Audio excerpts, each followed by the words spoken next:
Are we already started? Oh, I'm right on time to watch Taiwan live TV!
Hi everyone, welcome to Late Night with MJ Klein in beautiful Taiwan. We're at the Hilife convenience store, and this is a COVID-19 edition. So I want to say hi to everyone on Periscope and YouTube. We're simulcasting, and also on D-Live, believe it or not. We do have comments on D-Live up over here. So let me just say hello to everybody, and we're going to test our comments here. And Gallardo, how you doing? And there we go. It's nice to have you with us on YouTube. And so, life is good. Things are working. We got our comments, and wow. So, anyway, I'm just here at the Hilife doing my thing like I am want to do sometimes. But I've got my second device because the last time I was on, we had some weird informations troll who I have since blocked. I mean, I don't know what's wrong with people. Anyway, so I got a taste test tonight. So I didn't grab any food from Win-Wins. It was a good question. Actually, I drove by Win-Wins on my bike and there was a line, so I said, But we're at the Hilife, and hey, Fides, what's new is I'm still wearing my mask, and we still have, you know, the virus in the area, but things are okay. Things are okay. People are taking precautions and so forth. But what this says in Chinese, this is Dongjing, which is Tokyo, and this is a type. This word here is funny. This means like a skewer, like a stick. This is chicken stick, and so this is cow. This is like it's a special barbecue kind of flavor, and it's supposed to be like Tokyo flavor. Okay, you see that? So that's what we're doing. I got this to taste test, and I got.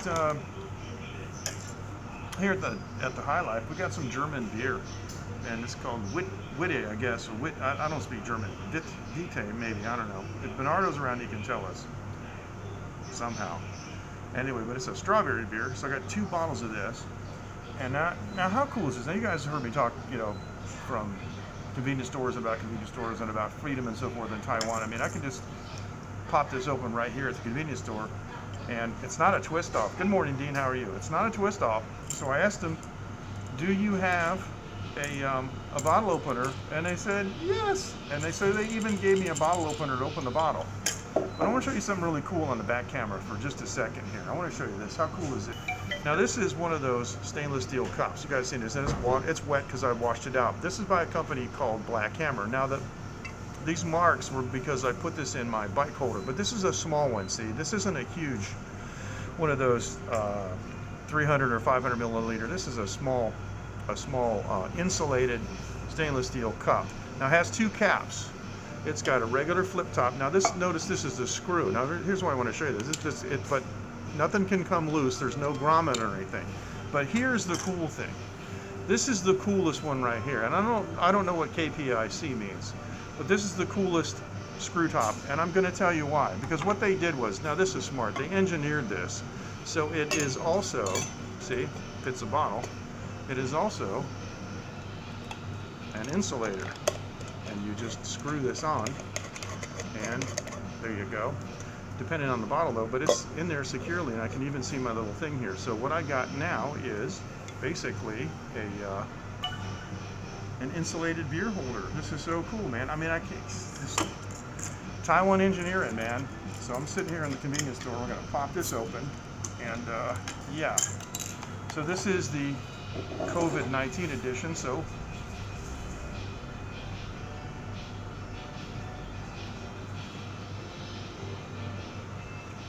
oh, that's fantastic. My goodness, I can't believe how good that is. Yeah, congé's okay. I don't eat it too much because it's all just carbohydrates, but yeah, thank you. But no, I do. And oh man, this is good. I gotta tell.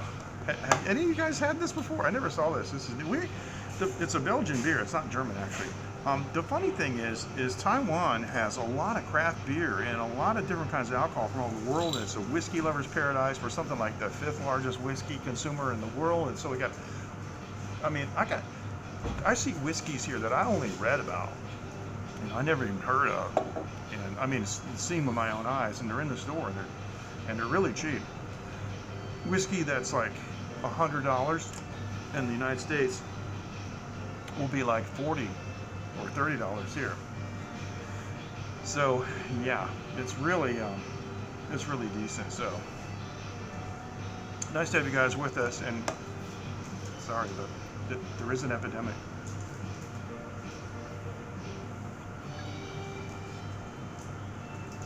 But this is how you live with a virus. This is how you live with the threat. Now, so far,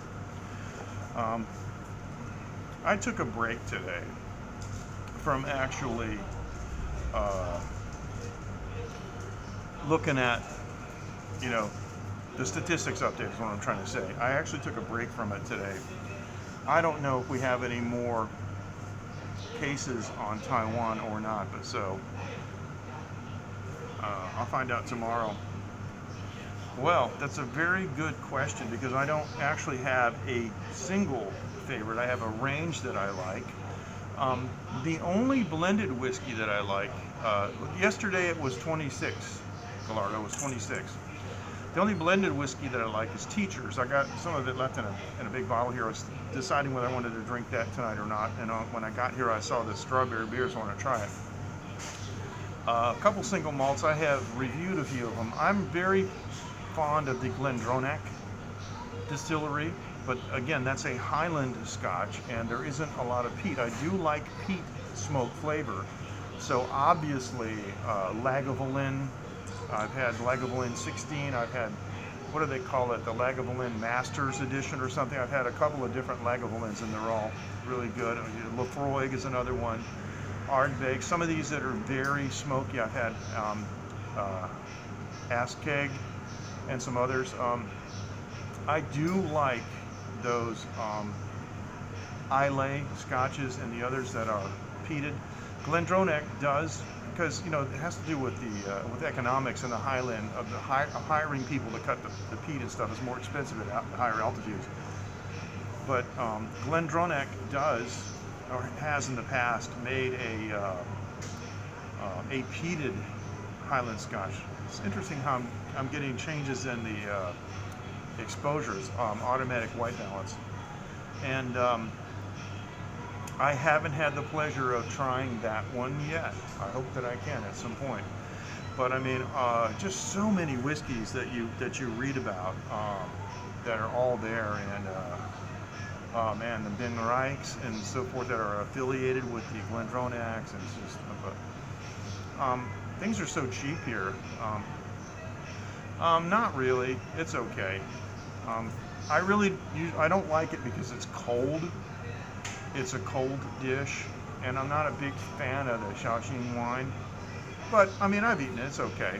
It's Chinese food, and I like Chinese food. And if it's on the table, I'll eat it. But I would never order it myself.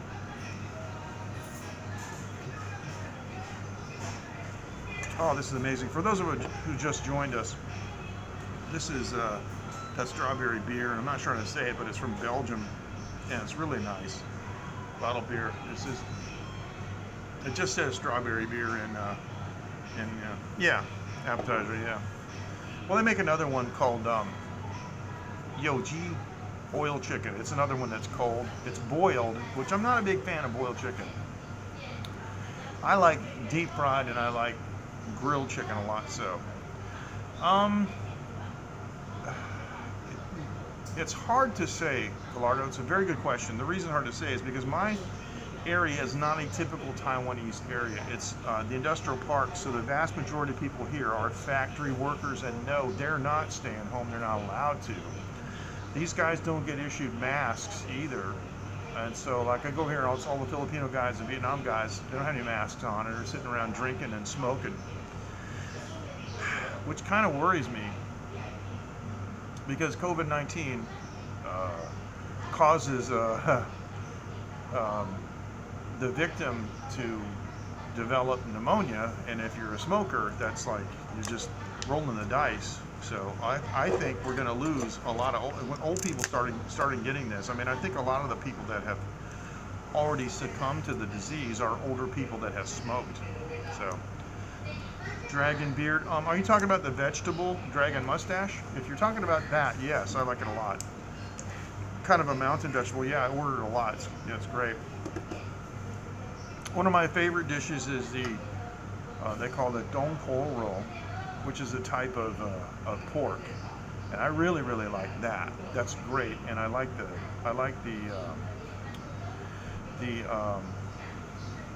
sauce. And totally contrived, totally invented dish by a guy who's trying to come up with a really good recipe. So, oh, the candy. I don't know what that is. No, I don't know what that is. I'm not a big candy guy. So, all right, let's try these. Try these here. My daughter knows some of those. I never heard of that though. Dragon beer candy. So now one of the disadvantages though of the mask is that it does change the smell. But these do have, as far as I can tell, now here we go. Yep, they have the typical very salty monosodium glutamate, strong potato chip smell that they all do. It's amazing. Now, I've done, I don't know, a dozen of these little potato chip reviews for the fun of it, and they all smell the same, but they taste completely different. So, all right, I'm going to take another hit off the strawberry beer.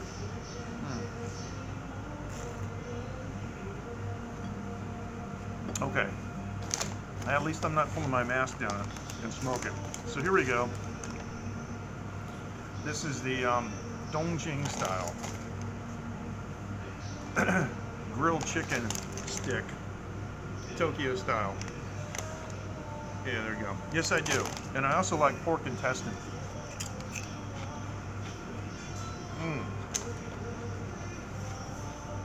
When I go to Formosa Zang, I'll get those. Oh, this is nuts. Oh, this is great. You guys see this, man? This Dongjing, the Tokyo. It tastes like one of those chicken skewers and a chicken meat grilled. It tastes like that. It really does. Wow. 像真的口味. It's really amazing. Oh my goodness, I'm astonished. Whoops. Well, drop that on the floor. I'm not picking that up. I'm astonished. No, it's not la or hot spicy, but there is garlic, green pepper, black pepper.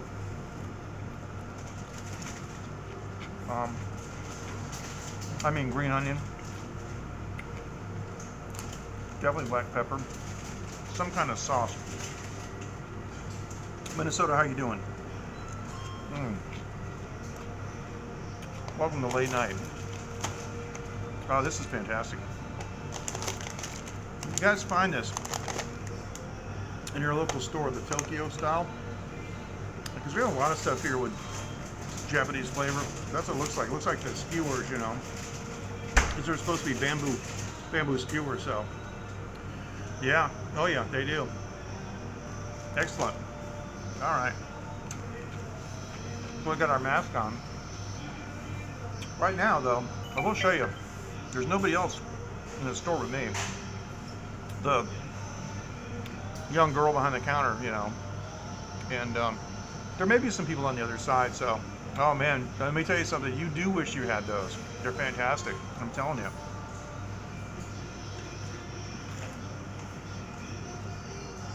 And Filipino guy just came in.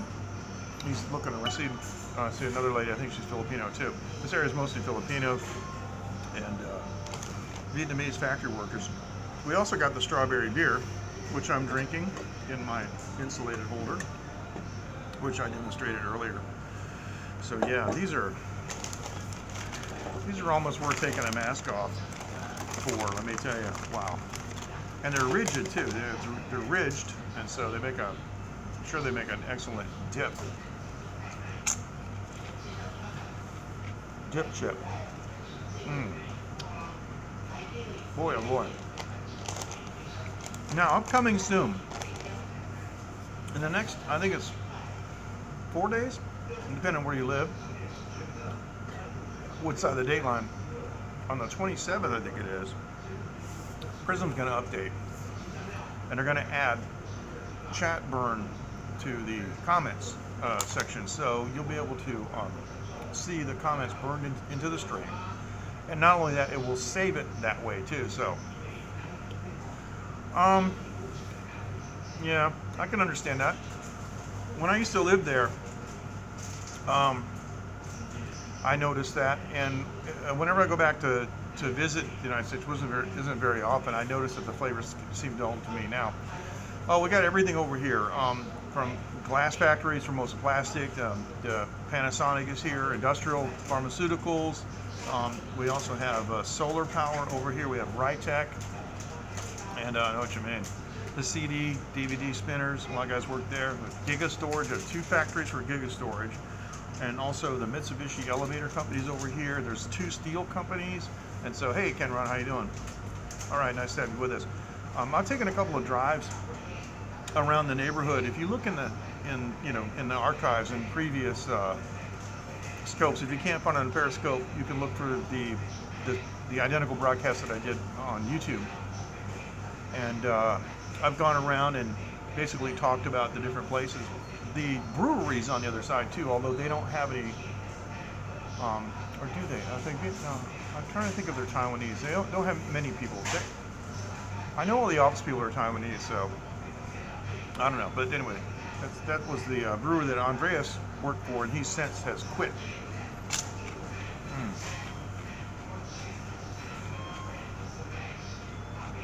I regret that I was never able to give you guys a scope of the brewery with Andreas. I can still do it. He left suddenly. We had something planned, and oh well, that's just what happens. We were going to do it. It was our intention, but he bought like a piece of farmland in Hualien on the other side of the island, and he just left. He moved this past weekend.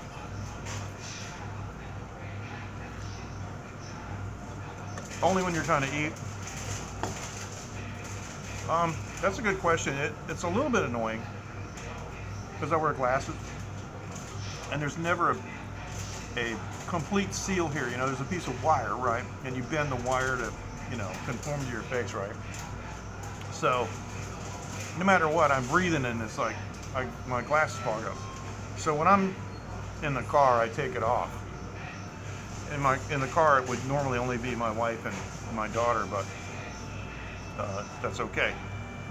But if you're going in and out, I usually just leave it on. But I get in the car, and then all of a sudden whoa, I can't see. I gotta rip it off real quick to make sure I can see the road. But you get used to it. There's a mask culture that we have here. So yeah, you mean QQ? Yeah, that just means like a chewy.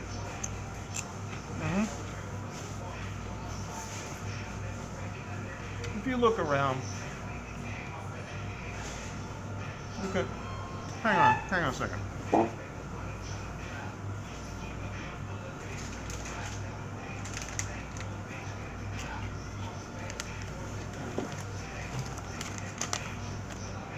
First thing I looked at, shell Q, little Q. Yes. You're gonna love it, man. That's a cool place. So yeah. So this is derived from fruits. And so this is chewy, yeah. It just means chewy, QQ.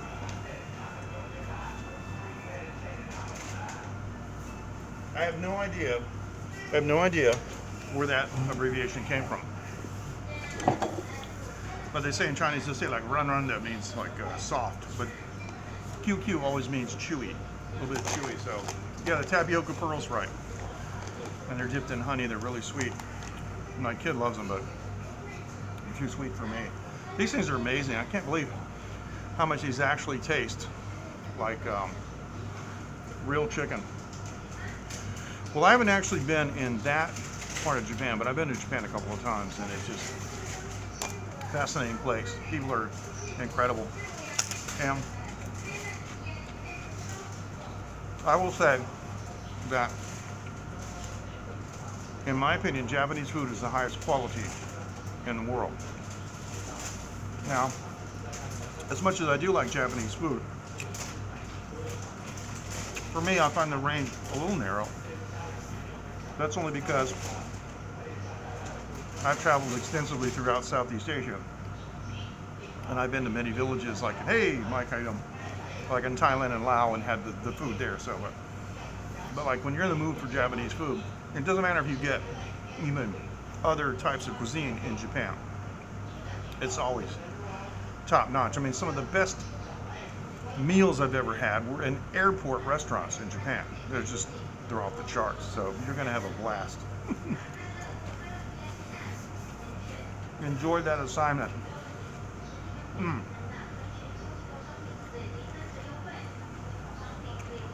And we'll say, years ago,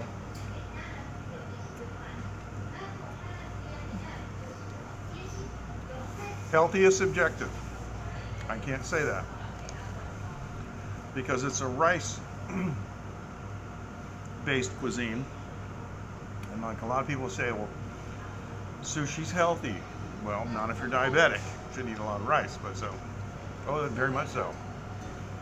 Sashimi is a different story, but yeah. So,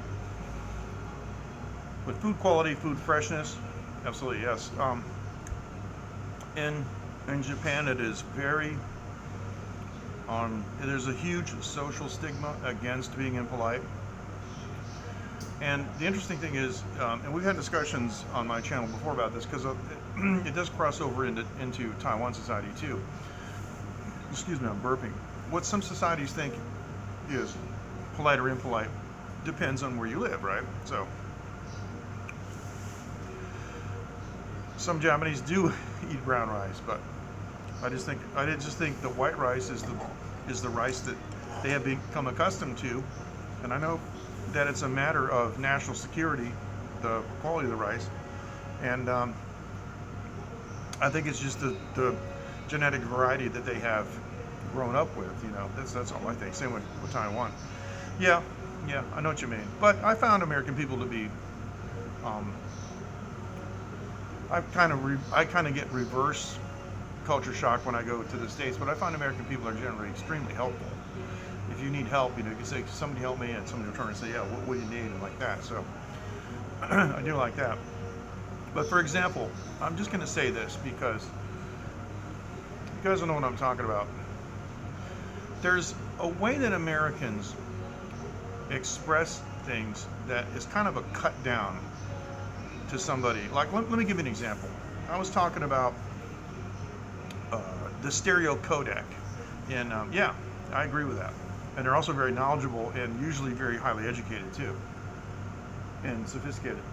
But I was talking about a stereo codec with somebody on Twitter, and that I was talking about the signal being in mono, and a guy said, "What did you lose the headphones that came with your phone?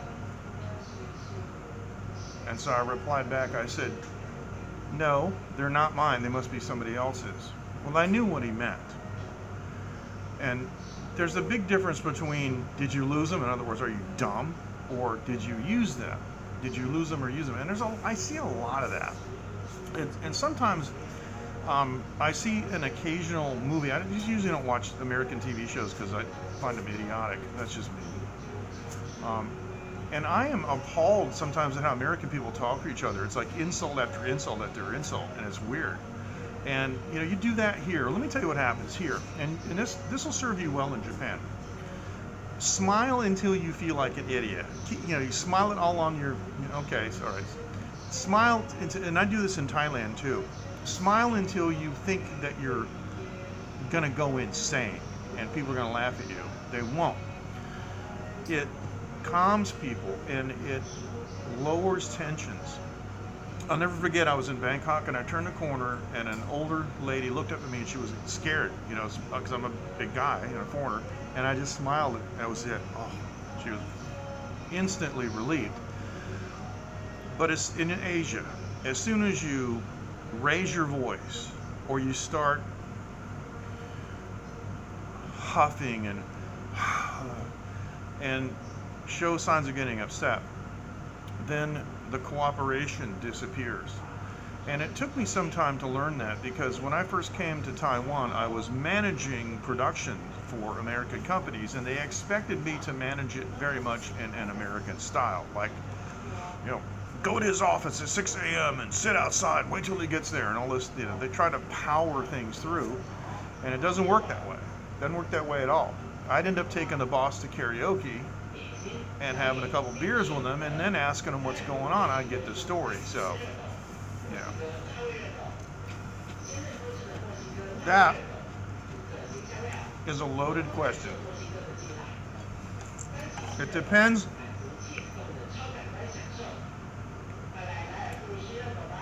on the discipline, I suppose. I mean, conceptually, yeah. Practically, probably not. I don't know. I will tell you this, though. All this stuff that hangs up Americans, like things they call it, I forget what it's called, like traditional gender roles, I think that's a term, where you would expect the wife to stay home or whatever, and the man to go out and and earn money, things that you can't really say anymore. Those kinds of things still exist. In Asia, stereotypes and prejudices are not illegal, but I also think that they don't cause as many problems as people say, and I also think that people get too upset about things that really don't matter, because personally, like in my family, I don't care what people think, and if a man wants to stay at home and take care of the children, and the wife wants to go to work, well, what's wrong with that? And if the wife wants to stay home and the husband goes out to work, what's wrong with that?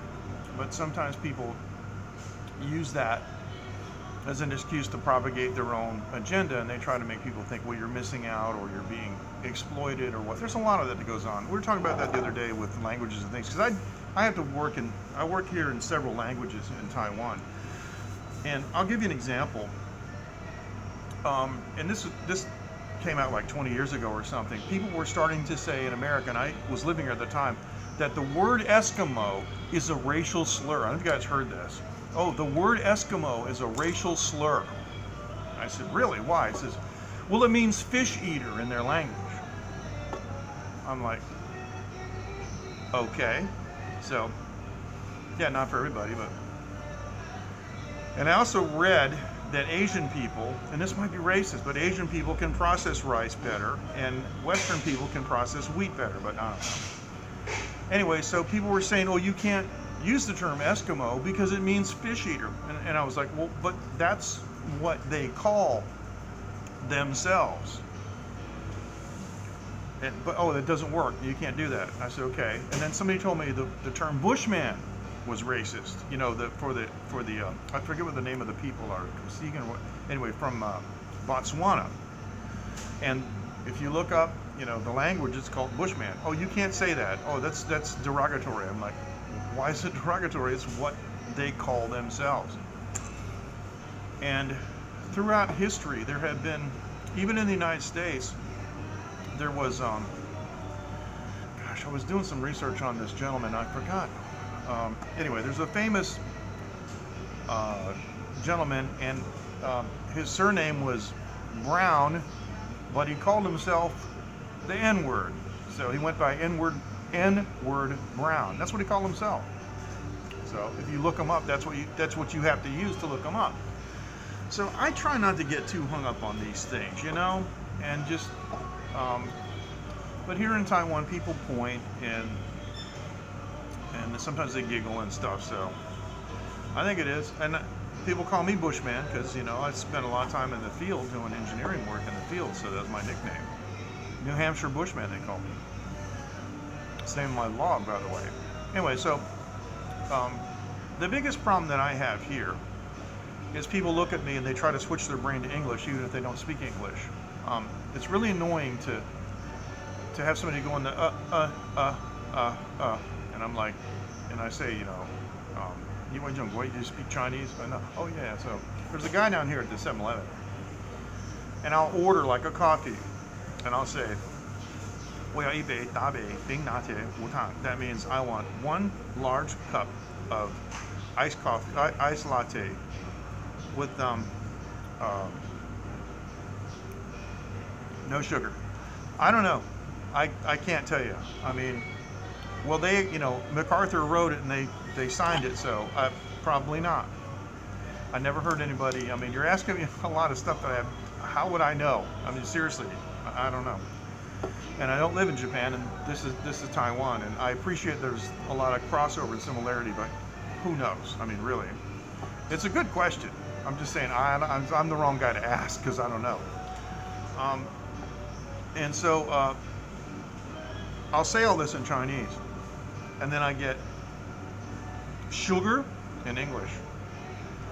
And what I'll say in Chinese is, 无糖是 no sugar. Like, in other words, Wu-Tang means no sugar in Chinese. So no sugar in Chinese equals no sugar in English. And I guess it's a lot. It's just the other day. I was just like 2 days ago. I was down there ordering an iced coffee, and the guy, you know, I mean, my Chinese is not perfect, but I can order an iced coffee over the phone, and you can't tell if I'm a white guy or not. Whatever. So the point is that he always turns to me and asks me something in English, but so I have a package that came in, and he'll come out and point to it and go, "You." Huh? You. And I'll have to ask him in Chinese, "What do you mean?" 什么意思? And he's pointing to my name on the box, and he wants to know, is this you? But when he says you with a 4th tone, it's not you, which I would probably understand, because in English we use tones for inflections for question as a question particle, and also for emotional conveyance, right? But in Chinese, the tone is used to determine the actual word, so they don't use tones for emotional content or for a question particle. So I get that a lot. The guy knows darn well that I can speak Chinese well enough for him to ask, you know, is this your name in Chinese? But he comes out and he goes, you, and he's pointing at the box, and I don't know what he's pointing at. And the people behind me are looking at me like, oh, he's talking English. How come you don't understand? He's talking English. No, he ain't. He's talking gibberish. You doesn't mean anything. You what? You bike? We have a place called You Bike here. Bicycle rentals. I don't know. So that's what happens. But on the other hand, the guy's exceedingly polite, and every time I see him, he's got a big smile for me and a wave. So what do? Do I give him an American-style insult? No. I just reiterate what I want to say in Chinese and hope that he'll get it. So yeah, somewhat. Well, you gotta understand though. Welcome back. Oh, okay.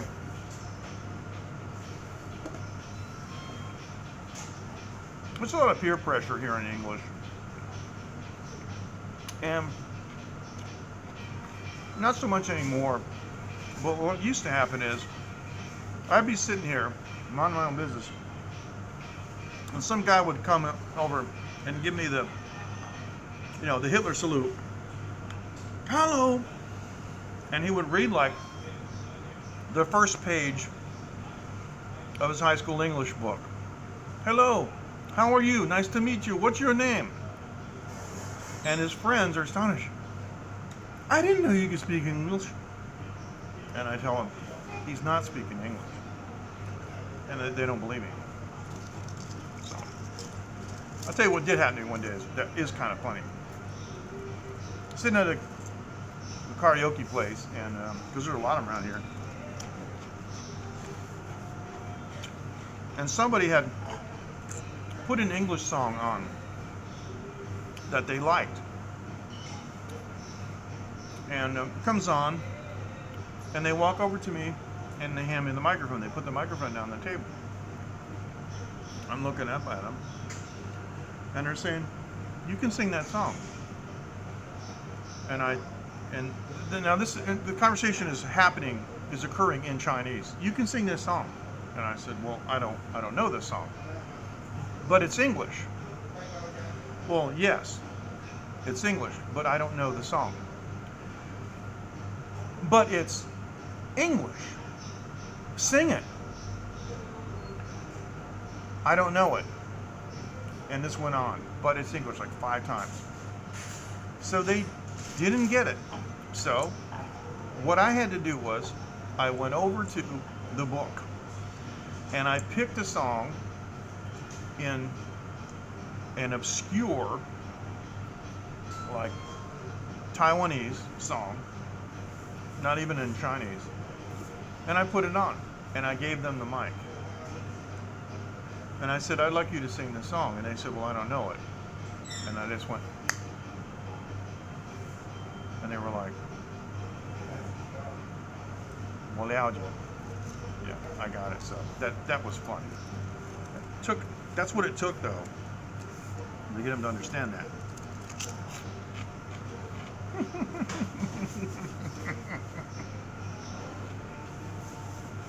Anyway, so for those of you who may have just joined, we're taste testing the strawberry beer. Has this sticker on it and a nice strawberry red bottle cap. I know.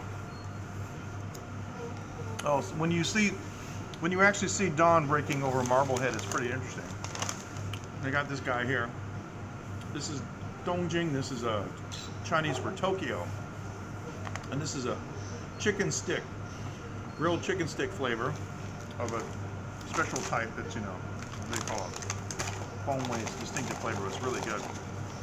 Now, in this convenience store, they sell alcoholic beverages 24 hours a day. They sell whiskey, beer, and wine. And you can buy anything you want. You can drink it here. You can walk down the street. There's no open container laws here. And they even gave me a nice bottle opener to open my beer with so I could drink it here while I'm sitting at my table. So, I mean, how cool is that? That's really cool.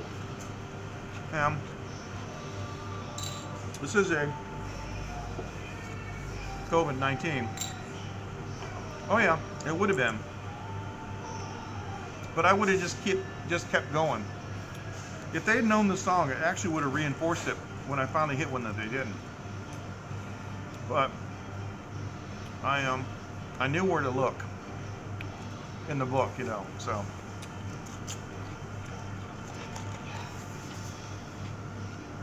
I'll tell you guys what happened last night that was really cool.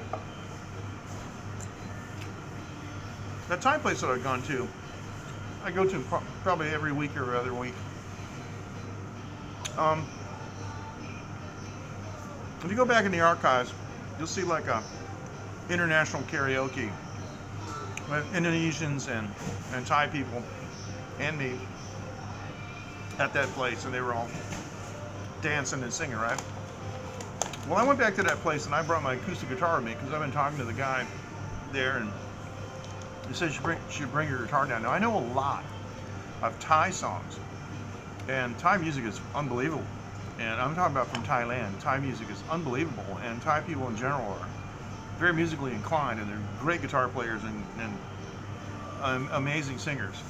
So, it's going, Mike. It's going pretty good, man. Well, the only thing I can tell you is that if you watch John Stossel, you know, the famous journalist, he did a video called Illegal Everything. When I go back to the States, man, I'm looking like this. I'm not looking for criminals. I'm looking for overzealous cops. And I don't even want to go there because I don't have a U.S. driver's license. I don't have a U.S.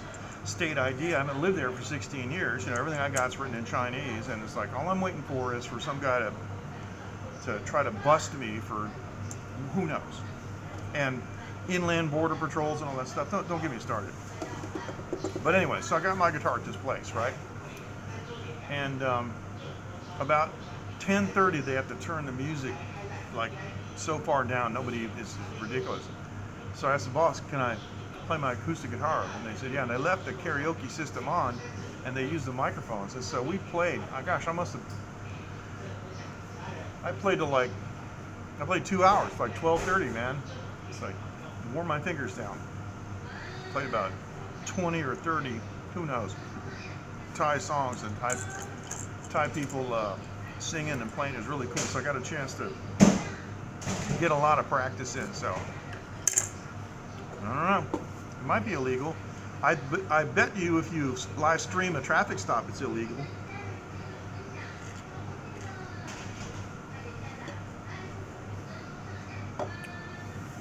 Here in Taiwan, though, the police have almost no power. So I think there has to be a balance between the two. And I understand about terrorism and all that stuff, but a little girl with a lemonade stand is not a terrorist. And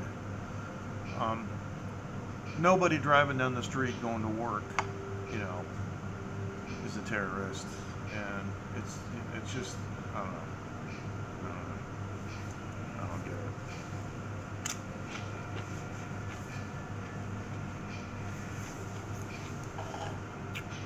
But it's kind of I'm just thinking when I go back, I get the reverse culture shock. I believe it. Yep. Yep. And what was their justification? Here's what I like. Public intoxication. But I'm not actually intoxicated. And so what I like is they want to give you the intoxication test, right? And so they have you touch your nose, close your eyes. They want you to do calisthenics. So basically what you're doing is you're entertaining the police officer until he or she arrests you, because that's what we're going to do anyway, because everybody knows that that's not a scientific test.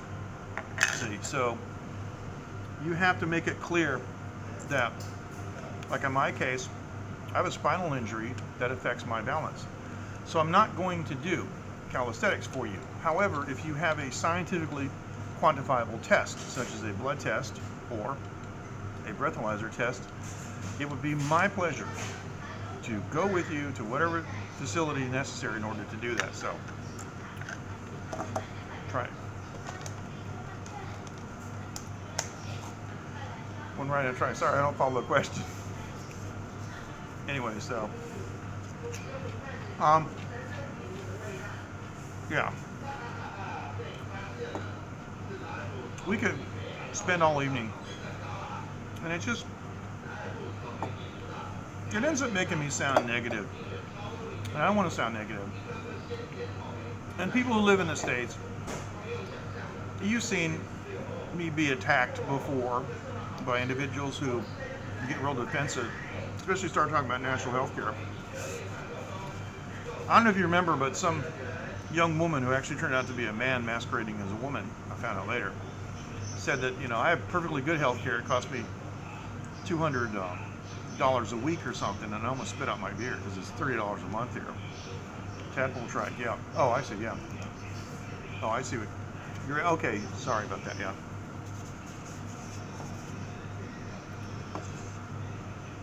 Apparently, yeah. So, I was in Taiwan one of the first times I came here working for business, and I had some beer with me, and I was in a taxi, and I didn't know what the open container laws were. So I asked the taxi driver, I said, can I drink a beer in the back seat? And he looked at the mirror, he goes, it's none of my business. You kidding me? Okay. Here, it makes sense. They have a traffic stop, and they do, because traffic stops are legal here. They're according to the Constitution, but they're not. They don't harass you. Normally, the traffic stops, they're looking for a specific person. Every once in a while, I do have the flashlight, with the alcohol sensor, and I don't have a problem with that because, like I said, it's constitutional here, and it's not really invasive. And they do have a justifiable cause because drunk driving is an issue here. But anyway, I roll down my window, and they usually see my face, and they see my family, and they usually wave me off. One time they just said, how are you? And they wanted to hear me talk, and I responded in Chinese, and he said, okay, I'll see you later. But the passenger could be drinking. And the reality is you can have a beer crotched, and the cops look in, and okay, I just bought this at the 7-Eleven over here. I'm on my way home, it's 2 kilometers.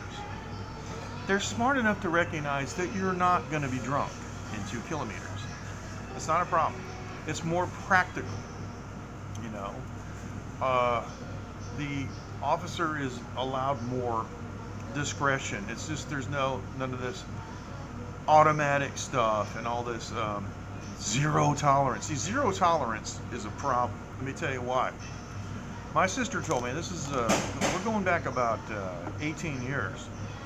When one of her kids was in elementary school, anyway, a little girl brought a butter knife to school because she had to, mom packed some jam or something. She's going to butter a muffin or something like that. And now she has a record because she brought a knife to school. I mean, what is wrong with these people?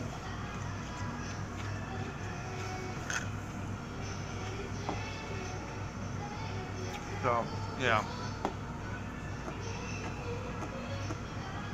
The things that there should be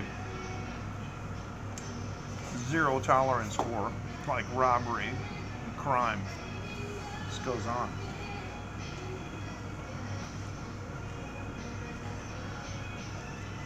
But a butter knife is not a crime.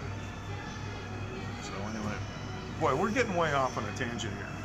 Sorry about that, but I just think that for the average person, understanding the law. And one of the things that John Stossel said, if you look at John Stossel's channel and look for illegal everything, is it? Or, yeah, illegal everything. He interviews attorneys, and if I'm not mistaken, even somebody higher up in the criminal justice system, there's no way. Every single day somebody does something that's against the law, because lawmakers don't take laws off the books, they just put them on the books, and they leave them on there, like you're whistling underwater, stuff like that, from, whatever, from 17th century or something. And superstition, so you just never know. But they have their issues here in Taiwan. But by and large, personal freedoms are very well respected and very well, protected here. Rights of free speech. And if you want to sue somebody or want to accuse somebody, you have to have bona fide evidence. So, yeah, you should look that up, Mike. It's really, really worthwhile checking that out. He's really good, and he asks tough questions, you know. And he was talking about, one of his last videos was about inland border patrols and how they're stopping people. They're not even near the border, and they're stopping people. Take care. Thanks very much, Ken. We'll see you. We're getting ready to wrap up here. It's actually getting kind of late here. It's 12:15 a.m. local time. So I want to thank everyone for joining. I'm going to finish my strawberry beer, my beautiful insulated dual-purpose cup. I want to thank everyone for joining. We missed Dave and many others, like Coco. We'll see you guys next time. And Sozo.com, I know you'll be watching the replay. Thank you very much. I want to thank my sponsor, iVideo.com.tw. In the profile or description, depending on the platform that you're viewing, you'll find a 10% discount code, a URL. Fantastic internet services. I use the unlimited 4G Wi-Fi box with battery bank here in Taiwan. Unlimited, unthrottled. It's an amazing value. You guys take care. Thank you so much for joining. Thanks, Dean. You guys take care. Bye, Mike. Bye, Ken. See everybody else. We'll see you next time. Thanks so much, and have a good afternoon, evening, daytime, wherever you are around the world. Thank you. Bye-bye. And that's a wrap.